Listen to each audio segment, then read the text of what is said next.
Полуматурантите ги наполнија средните училишта. Од изутринава стартуваше првиот уписен рок. Има вкупно 35.909 слободни места, од кои 25.127 на македонски наставен јазик, 9.830 на албански, 918 на турски и 34 на српски наставен јазик. Јазиците, медицината, математиката или економијата, но најатрактивни остануваат гимназиите. Дел од битолските средни училишта, 7 на број, очекуваат да ги пополнат квотите уште во јунскиот уписен рок. Резултатите од јунскиот рок ќе се објават на 30 јуни. Второто пријавување ќе се врши на 5 јули, а следниот ден ќе се објават резултатите и слободните места. Учениците што го пропуштиле првиот уписен рок ќе имаат можност да се пријават на вториот, кој е закажан за 24 август. Во Средното општинско техничко училиште Ѓорѓи Наумов Битола предвидени се 12 паралелки, од кои 8 паралелки се за 4-годишно образование и 4 паралелки со 3-годишно образование,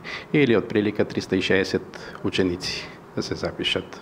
Денеска е првиот уписен рок? Денес е првиот ден од првиот уписен рок. За сега добро тече запишувањето, мислам дека ќе биде успешно. Согласно со досегашниот план за работа на Министерството за образование, од годинава треба да се воведе Кембридж програмата по математика, биологија, физика и хемија и во средните училишта. Сепак ресорната министерка најави анализа за спроведување на реформата и неизвестно е дали ќе биде спроведена. Тестот за квалификации ќе се одржи на 3 јули, а резултатите ќе бидат објавени на 4 јули. Максималниот број поени за упис во средните училишта годинава сепак ќе биде 80, иако Министерството за образование и наука првично ги извести средните училишта дека годинава учениците кои што се запишуваат може да имаат најмногу 77 поени. Сепак во последен момент се премисли вчера попладне им испратило нов допис во кој ги информира дека максималниот број поени при запишувањето ќе изнесува 80. Лани завршените основци при пријавувањето во средните училишта можеа да имаат максимални 82 поени, бидејќи тогаш се бодуваа и оценките од екстерното тестирање кои годинава нема да се земат предвид.